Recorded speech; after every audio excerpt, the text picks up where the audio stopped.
وبث منهما رجالا كثيرا ونساء واتقوا الله الذي تساءلون به والأرحم إن الله كان عليكم رقيبا يا أيها الذين آمنوا اتقوا الله وقولوا قولا سديدا يصلح لكم أعمالكم ويغفر لكم ذنوبكم ومن يطع الله ورسوله فقد فاز فوزا عظيما أما بعد فإن أصدق الحديث كتاب الله وخير الهدي هدي محمد صلى الله عليه وسلم وشر الأمور محدثاتها فإن كل محدثة بدعة وكل بدعة ضلالة.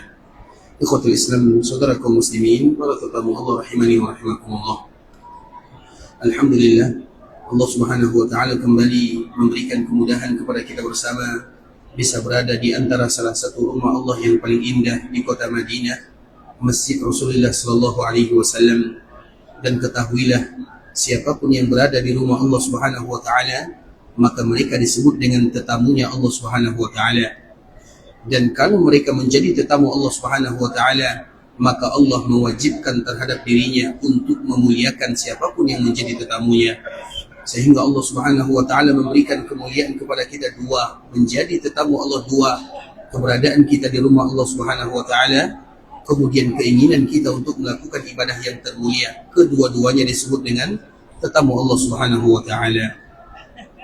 Kemudian salawat beriringkan salam semoga senantiasa tercurahkan bagi junjungan alam Nabi kita yang mulia, uswah dan qudwah kita bersama Muhammad bin Abdullah sallallahu alaihi wasallam, yang mana kewajiban kita sebagai seorang muslim, seorang umat yang cinta dan sayang kepada Rasulnya sallallahu alaihi wasallam adalah memperbanyak mengucapkan salam dan salawat kepada Nabi sallallahu alaihi wasallam. Di antara ibadah yang paling mudah dan paling mudah pula diterima ibadah tersebut. Ibadah lain kalau kita lakukan, kita tak tahu apakah diterima oleh Allah atau tidak. Yang bisa kita harapkan semoga Allah menerimanya. Ketika kita sholat maghrib, tidak ada yang bisa jamin ibadah kita diterima. Yang kita lakukan, ya Allah terima ibadah maghrib kami. Begitu semua ibadah, kecuali ibadah mengucapkan salam dan salawat kepada baginda Rasulullah sallallahu alaihi wasallam. Karena siapapun yang mengucapkan salam dan salawat kepada Nabi dimanapun mereka berada, maka ada malaikat yang akan mengambil ucapan mulia ini, kemudian diperlihatkan dan diantarkan kepada baginda Rasulullah sallallahu alaihi wasallam. Dan di antara tanda ibadah diterima oleh Allah, ibadah tersebut akan keluar dari jasad seorang hamba. Kalau ibadah tak diterima, ibadah itu tidak akan keluar dari dirinya. Sehingga Allah Subhanahu wa taala menyebutkan ilaihi yas'adul kalimut thayyib. Semua amalan-amalan baik yang diterima oleh Allah akan kembali dan naik kepada Allah Subhanahu wa taala. Ilaihi yas'ad. Yas'ad itu artinya naik. Yas'ad itu maknanya naik. Makanya kalau kita lihat di dalam bahasa Arab, biasa kita ke hotel misalnya, ada lift misalnya, maka bahasa Arabnya adalah mas'ad. Mas'ad karena membuat kita naik. Maka itulah disebut dengan ilaihi yas'ad. Kepada Allah akan diangkat semua amalan-amalan yang baik. Maknanya semua ibadah kalau diterima akan diangkat dan kembali kepada Allah Subhanahu wa taala. Namun kalau tak diterima, maka ibadah tersebut akan tetap berada pada diri seorang hamba karena Allah tak mau ibadah tersebut. Nah, salah satu ibadah yang paling mudah diterima adalah ibadah mengucapkan salam dan salawat kepada baginda Rasulullah sallallahu alaihi wasallam. Sehingga perintah Allah kepada kita bukan mengucapkan salam dan salawat, tapi perintah Allah kepada kita memperbanyak mengucapkan salam dan salawat kepada baginda Rasulullah sallallahu alaihi wasallam. Allahumma salli ala Muhammad wa ala ahli baitihi wa ala azwajihi wa dhurriyyatihi kama sallaita ala Ibrahim wa ala ali Ibrahim innaka Hamidum Majid.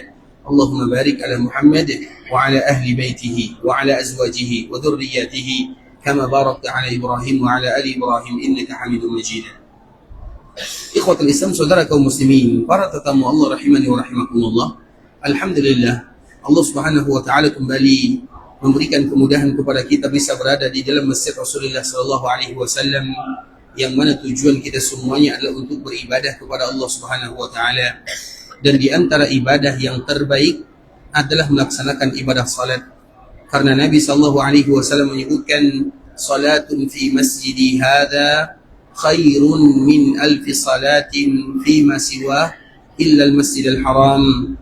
Siapapun di antara kaum muslimin yang salat di Masjid Nabawi, di masjidku ini, maka ia lebih baik daripada 1000 dibandingkan dengan tempat yang lainnya kecuali Masjidil Haram. Maknanya ikhwatul Islam, kalau ada orang yang solat maghrib, maka seolah-olah mereka telah melakukan maghrib lebih daripada 1000 kali. Kalau ada di antara kita yang melakukan solat sunnah setelah maghrib, maka seolah-olah dia melakukan solat sunnah setelah maghrib lebih dari 1000 kali. Kalau ada di antara kita yang ikut solat jenazah, maka seolah-olah ia telah ikut solat jenazah lebih daripada 1000 kali.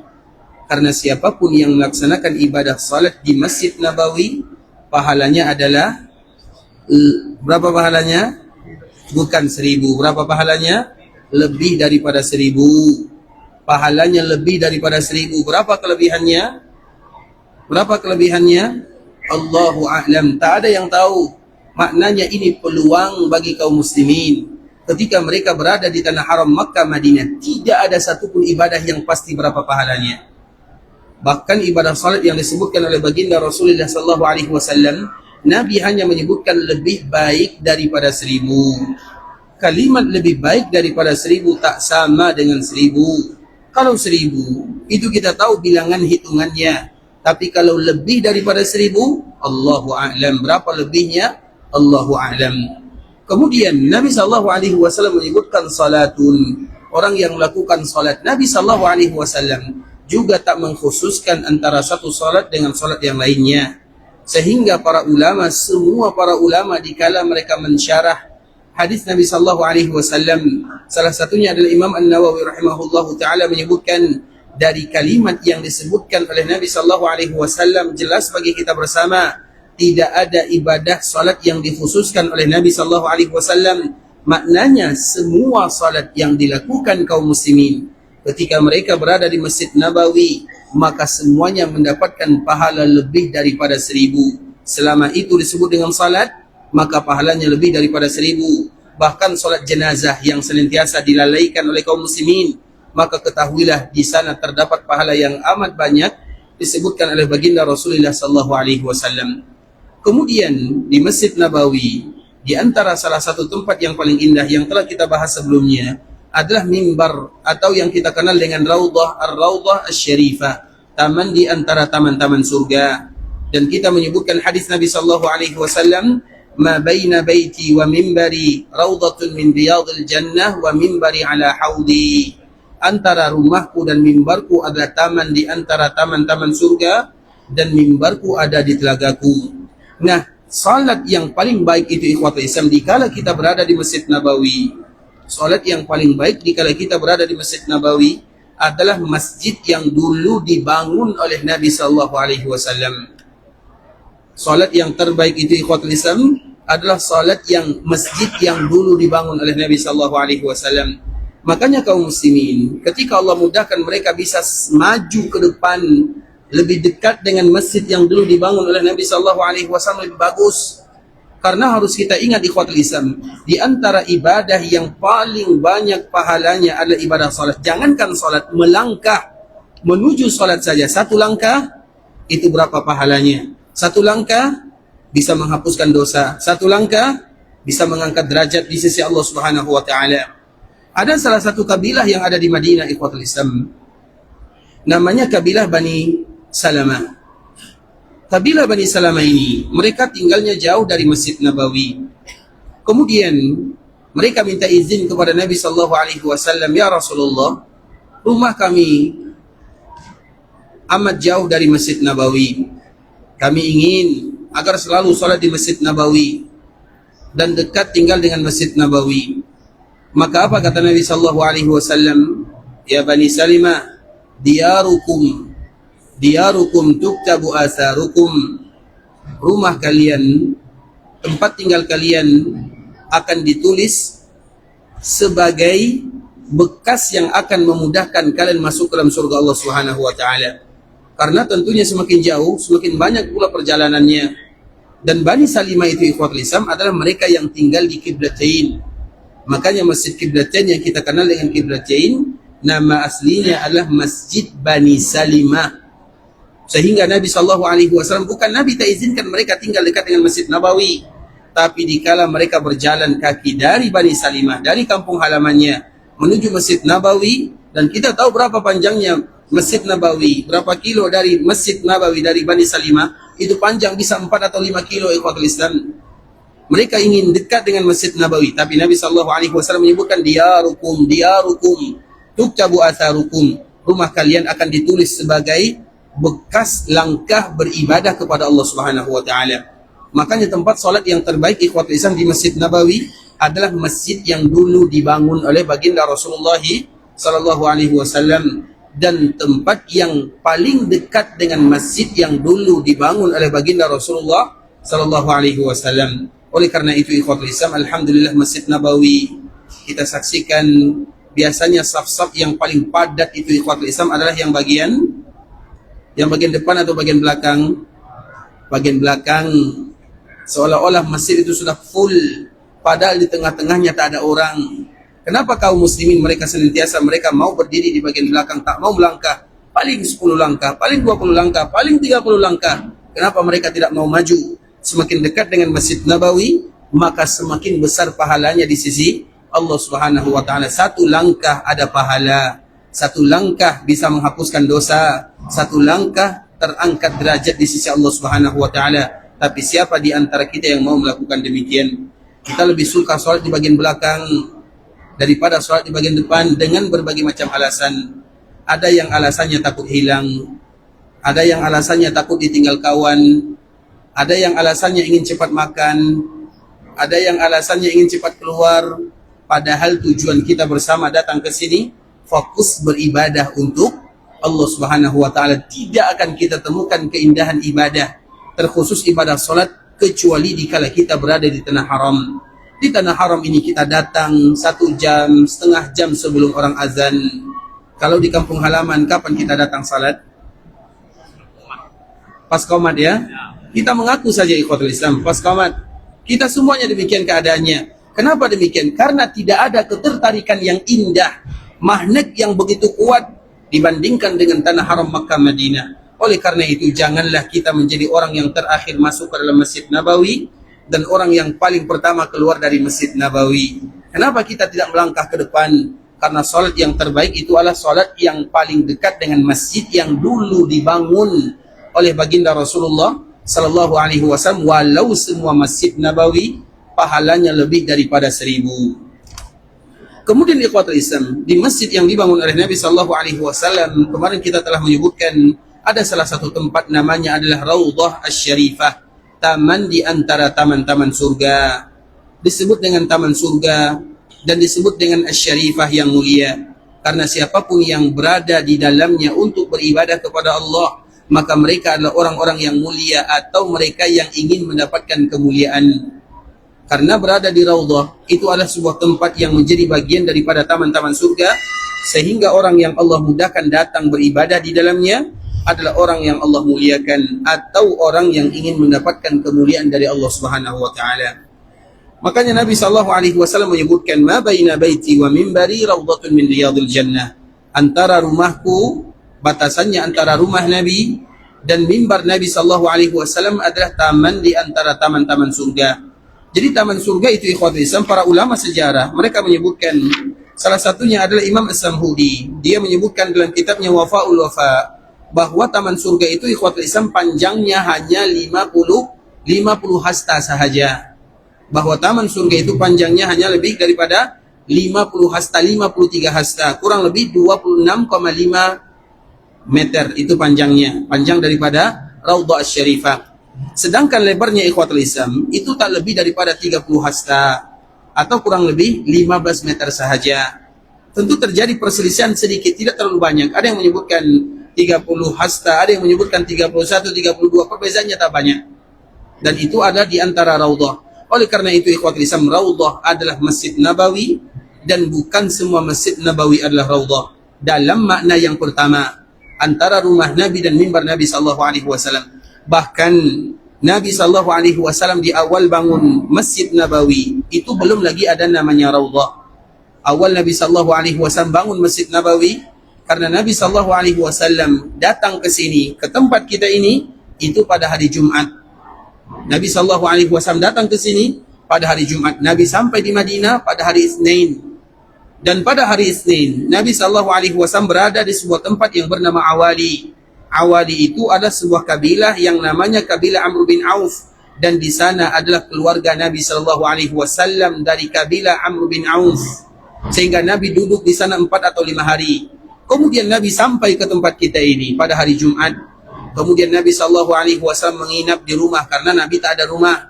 Nabi SAW menginap di rumah salah seorang sahabat yang bernama Abu Ayyub Al-Ansari radhiyallahu ta'ala anhu. Kemudian keesokan harinya Nabi SAW berkumpul bersama sahabat penduduk Madinah, dan awal mula yang dibangun oleh Nabi SAW adalah rumah Allah Subhanahu wa taala. Maka kita selalu bertanya kepada kaum muslimin, apa hukum kita membangun rumah Allah Subhanahu wa taala? Apa jawabannya? Apa hukum membangun masjid? Apa hukum bangun masjid, membangun rumah Allah? Apa hukumnya? Wajib atau rukun? Ada yang mengatakan membangun rumah Allah hukumnya mubah. Ada yang mengatakan membangun rumah Allah hukumnya sunnah. Ada? Tidak ada. Kaum muslimin mengatakan pasti membangun rumah Allah itu hukumnya adalah wajib bagi kaum muslimin semuanya. Tapi pertanyaan kedua, apa hukum kita bangun rumah sendiri? Apa hukum bangun rumah sendiri? Wajib atau rukun? Wajib atau rukun? Yang mengatakan wajib berarti seolah-olah mereka mengatakan yang tak punya rumah mereka berdosa. Paham? Karena wajib. Kalau wajib, kalau ditinggalkan, berarti mana yang lebih banyak, yang punya rumah atau tak punya rumah? Mana yang lebih banyak?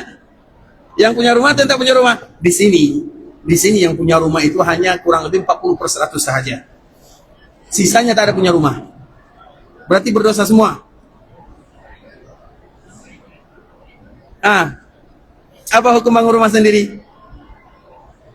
Apa hukumnya? Ada yang tahu? Apa hukumnya? Mubah, boleh-boleh sahaja. Kalau ada rumah, alhamdulillah. Kalau tak ada rumah, cari rumah orang lain. Maknanya sewa. Kan seperti itu kaum muslimin. Artinya, tidak ada yang mengatakan bangun rumah sendiri wajib. Kalau Allah bagi kemampuan, alhamdulillah. Kalau Allah tak bagi, maka kita mencari sesuai dengan kemampuan kita. Nah, kalau kita tahu bangun rumah Allah itu wajib, bangun rumah sendiri itu mubah atau sunnah, atau boleh-boleh saja, berarti mana yang harus kita dahulukan, bangun rumah Allah atau bangun rumah sendiri? Apa yang harus kita dahulukan, wajib atau sunnah?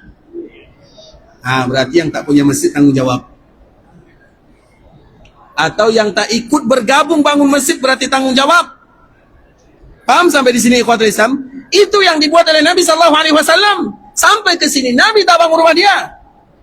Nabi SAW numpang di rumah sahabat Abu Ayyub Al-Ansari. Nabi tak malu. Nabi SAW, manusia yang terbaik, manusia yang termulia. Sampai ke sini ikhwatul Islam, Nabi tak fikir di mana bangun rumah, di mana tanah Nabi. Nabi tak fikir yang demikian. Tapi yang pertama kali Nabi SAW bangun adalah Masjid Nabawi. Nabi menumpang di rumah sahabat yang bernama Abu Ayyub Al-Ansari. Lama Nabi berada di sana. Sampai pembangunan masjid itu selesai. Kemudian dibangun masjid 1 hari, 2 hari, 1 minggu, 2 minggu. Selesai pembangunan Masjid Nabawi. Kemudian setelah itu ikhwatul Islam, baru Nabi SAW cari bangun rumahnya. Baru rumah Saudah, istri Nabi SAW yang kedua. Kemudian istri Nabi yang ketiga. Baru rumah Aisyah radhiyallahu ta'ala anha. Kemudian pada tahun ketiga, setelah 3 tahun di Madinah, baru Nabi kawin lagi, yaitu dengan Hafsah. Kemudian baru-baru, tapi istri Nabi yang pertama adalah Ibunda Khadijah, meninggal di Mekah. Kemudian yang kedua Saudah, jadi istri Nabi. Dikala datang ke kota Madinah, hanya 1 orang yang bersama Nabi, yaitu Ibunda Saudah. Sedangkan Ibunda Aisyah baru bergabung dengan Nabi di kota Madinah. Jadi Nabi SAW belum ada rumah, tapi yang pertama kali dibangun oleh Nabi SAW adalah masjid dan rumah Allah Subhanahu wa taala. Mesti kita paham ini baik-baik ikhwatul Islam. Tak salah kita bangun rumah, tapi yang salah itu ketika rumah kita begitu indah. Rumah kita ada airconnya, ada AC-nya, sedangkan masjid tak ada, panas-panasan kaum muslimin di sana. Rumah kita mewah, sedangkan masjid Allah, rumah Allah Azza wa Jal, kita tak nak urus. Maka itu yang dipersoalkan ikhwatul Islam, itu yang dipersoalkan. Maka jangan sampai kita demikian. Iya, tak salah kita bangun rumah bertingkat-tingkat, berapa banyak, tidak ada masalah. tapi paling tidak kita bangun rumah Allah Subhanahu wa taala. Kalau tidak bisa bangun yang kecil, maka bangun yang besar-besar. Itu adalah di antara salah satu yang harus dilakukan oleh kaum muslimin. Oleh karena itu, ikhwatul Islam, awal mula Nabi sallallahu alaihi wasallam sampai ke kota Madinah, Nabi bangun Masjid Nabawi. Kemudian ketika Nabi bangun Masjid Nabawi, maka belum ada raudhah namanya, Karena Nabi sallallahu alaihi wasallam sebutkan, "Ma baina baiti wa mimbari raudhah min riyadil jannah." Antara rumahku dan mimbarku. Berarti Nabi belum ada rumah, berarti belum ada raudhah. Makanya tadi sengaja kita sebutkan kenapa kita menceritakan sedikit tentang perjalanan Nabi dari Mekah menuju Madinah dan apa yang Nabi buat dikala di Madinah. Nabi buat yang pertama kali adalah masjidnya. Berarti setelah ada masjid, dikala Masjid Nabawi sudah dibangun oleh Nabi dan para sahabatnya, belum lagi ada namanya raudhah. Karena raudhah itu jaraknya antara rumah dan mimbar. Nah, kapan raudhah itu ada, ikhwatul Islam? Berarti setelah rumah ada. Karena sebelum rumah ada, maka raudhah belum lagi disebutkan oleh Nabi. Raudhah itu sudah ada. Sama dengan tanah haram, ikhwatul Islam. Tanah haram ini, Nabi SAW menyebutkan, "Inna Ibrahim harrama Makkah." Sesungguhnya Nabi Ibrahim mengharamkan Makkah. "Wa inni haramtul Madinah." Sesungguhnya aku mengharamkan Madinah. Apakah Nabi Ibrahim yang menjadikan Makkah sebagai tanah haram? Jawabannya tentu tidak. Apakah Nabi Muhammad SAW yang menjadikan Madinah sebagai tanah haram? Tentu jawabannya juga tidak. Tapi yang menjadikan tanah haram sebagai tanah haram adalah Allah Subhanahu wa taala. Nah, ketika Nabi Ibrahim belum ada di Mekah, apakah Mekah itu belum lagi menjadi tanah haram? Ketika Nabi belum sampai di Madinah, apakah Madinah ini belum lagi jadi tanah haram? Apa jawabannya? Tanah haram itu sudah haram atau belum? Apakah dikala Allah Subhanahu wa taala belum lagi mengutus Ibrahim datang ke Mekah Al-Mukarramah, Mekah itu bukan tanah haram? Tanah haram atau bukan? Sebelum Nabi Ibrahim. Madinah ini tanah haram atau bukan? Sebelum keberadaan Nabi sallallahu alaihi wasallam, haram atau bukan? Haram atau bukan? Siapa yang jawab angkat tangan? Dan apa alasannya? Haram atau bukan? Apa alasannya? Kenapa haram? Karena apa?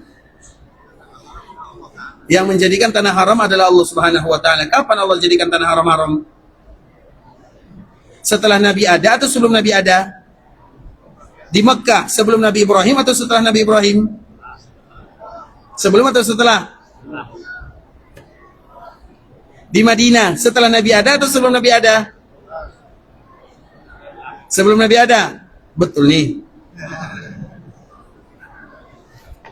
Hai, Masya Allah, barakallahu fiik. Barakallahu fiik, semoga bermanfaat ya. Tanah haram itu sebagai tanah haram, ikhwatul Islam, semenjak Allah ciptakan langit dan bumi. Kapan Allah ciptakan langit dan bumi? Ada yang tahu? Saya juga tak tahu. Dan kita tidak tahu. Karena itu pekerjaan Allah Subhanahu wa ta'ala. Sehingga jawabannya adalah Allahu a'lam. Tapi ikhwatul Islam sama. Sebelum Nabi Ibrahim berada di Mekah, tanah haram itu sudah haram. Tapi tak ada yang tahu kalau itu adalah haram. Sampai Nabi Ibrahim yang pertama kali menyebutkan ini adalah tanah haram. Sehingga disebutkan mana keharamannya. Disebutkan dari Tan'im, disebutkan dari Hudaybiyah, kemudian Ji'rana, kemudian Masjid Namirah. Maka di antara salah satu nama Arafah, di salah satu tempat ikhwatul Islam Arafah ya, ada Arafah ya. Kita pernah berada di Arafah. Arafah itu mulia tapi dalam satu hari saja, yaitu tanggal 9 Dzulhijjah, dan semoga Allah berikan kesempatan kepada kita bisa berdoa tanggal 9 Dzulhijjah di Arafah. Tapi ikhwatul Islam, kenapa disebut dengan Arafah? Arafah itu disebut dengan Arafah, mengetahui. Karena Nabi Ibrahim atau malaikat Jibril alaihi salam mengajarkan kepada Nabi Ibrahim tata caranya, adab-adabnya, tanah haramnya, lokasinya, memperkenalkan. Maka Arafah itu disebut dengan Arafah karena maknanya adalah mengetahui. Arafah, mengetahui. Sehingga Nabi Ibrahim dibagi tahu oleh Allah Subhanahu wa taala melalui malaikat Jibril, ini daerah-daerah yang telah disebutkan syiar Allah Subhanahu wa taala, Masy'aril Haram atau kalimat-kalimat yang serupa. Maknanya ikhwatul Islam, haram itu sudah haram walau Nabi Ibrahim belum datang. Haram Madinah telah haram walau Nabi Muhammad SAW belum ada. Hanya saja tak ada yang tahu kalau itu ada haram kecuali setelah baginda Rasulullah sallallahu alaihi wasallam berada di sini. Maka Nabi menyebutkan al-Madinatu haram. Al-Madinatu haramun ma baina airin ila thur. Sesungguhnya kota Madinah itu adalah haram. Sehingga kaum muslimin mereka harus ingat kalimat ini. Madinah itu adalah haram. Berarti kalau ada yang haram, ada yang halal. Maknanya ikhwatul Islam, seolah Nabi mengatakan siapapun yang Allah mudahkan berada di tanah haram, jaga-jaga semuanya. Jaga lisannya, jangan berucap kecuali yang baik. Jaga matanya, jangan tengok kecuali yang baik. Jaga telinganya, jangan dengar kecuali yang baik. Jaga semuanya. Jangan lakukan kecuali yang diridai oleh Allah Azza wa Jal. Maka itu disebut dengan haram. Dan kita selalu mengatakan ikhwatul Islam, siapapun yang berada di tanah haram, mereka bukan untuk berebut melakukan perbuatan yang mubah. Perbuatan yang mubah pun dianjurkan kita jauhi. Apalagi perbuatan yang makruh. Apalagi perbuatan yang haram. Lebih patut kita untuk menjauh. Kenapa demikian ikhwatul Islam? Kita datang ke sini untuk beribadah, bukan untuk melakukan yang mubah. Kita ingin melakukan yang sunnah. Kita ingin melakukan yang wajib. Kita ingin melakukan yang rukun. Seolah Nabi mengatakan yang demikian. Siapapun yang dimudahkan oleh Allah berada di haram, ingat, ada haram, ada halal. Kalau sekiranya sesuatu yang diharam saja atau yang dihalal tak boleh mereka lakukan, apalagi dikala mereka berada di haram. Kita selalu bagi contoh ikhwatul Islam. Dikala kita salat, maka yang pertama kali kita ucapkan tentu setelah niat adalah takbir. Maka takbir ini dinamakan dengan takbiratul ihram. Disebut dengan takbiratul ihram karena seseorang apabila menyebutkan Allahu Akbar, maka haram baginya sesuatu yang boleh ia lakukan sebelumnya. Tak boleh lagi dia berbicara, walau baca Quran, kecuali di tempat-tempat yang dikhususkan. Tak boleh lagi melihat kemana ke sana ke sini, karena dia sedang haram. Itu makna daripada kalimat haram. Kemudian kapan halalnya? Kapan halalnya? Halalnya dikala dia salam. Dikala dia assalamualaikum, assalamualaikum, maka dia sudah halal namanya. Maknanya dikala kita salat, kita mesti jaga-jaga. Karena kita sedang berada dalam haram. Kapan haramnya? Kapan halalnya? Nanti setelah kita salam. Kalau demikian keadaan dalam solat, maka demikian juga keadaan tanah. Ada tanah halal, ada tanah haram. Sehingga siapapun yang dimudahkan oleh Allah berada di tanah haram, maka jaga-jagalah semuanya. Lakukan sesuatu yang kalau sekiranya Allah bertanya kepada kita, maka kita sanggup untuk menjawabnya di sisi Allah Subhanahu wa Ta'ala. Wahai fulan, apa yang kamu lakukan dikala kamu dulu berada di Madinah? Maka kita pun jawab, ya Allah, saya khilaf waktu saya di Madinah, saya merokok misalnya. Contoh, misalnya. Kemudian Allah bertanya, rokok itu halal atau haram? Apa jawaban kita? Haram. Kamu tahu kalau kamu berada di tanah haram dan kamu masih melakukan yang haram, maka apa jawaban kita di hadapan Allah Subhanahu wa Ta'ala? Itu baru Allah yang bertanya. Belum lagi kalau Nabi yang bertanya kepada kita bersama, wahai fulan bin fulan, kemarin dulu kamu berada di kampung halamanku. Kampung halaman Nabi adalah tanah Madinah. Kamu berada di kampung halamanku. Kenapa kamu kotori kampung halamanku? Dengan merokok, dengan mendengarkan nyanyian, musik-musik, joget-joget. Apa jawaban kita kepada Nabi sallallahu alaihi wasallam kira-kira? Ada yang bisa jawab? Ada yang bisa jawab? Ada? Tidak ada. Kalau kita tak bisa jawab, maka tinggalkan. Kalau tak bisa jawab, maka tinggalkan. Terutama penyakit yang melanda kaum muslimin semuanya adalah menghisap rokok. Banyak kan? Tapi alhamdulillah sini tidak ada, alhamdulillah. Sekarang. Makanya kita selalu menyebutkan ini berulang kali, ikhwatul Islam, ini bukan yang pertama kali ya.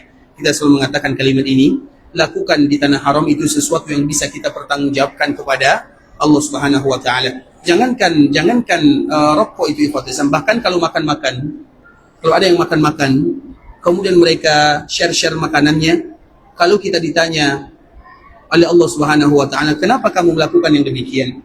Kira-kira apa jawaban kita? Ada yang bisa jawab?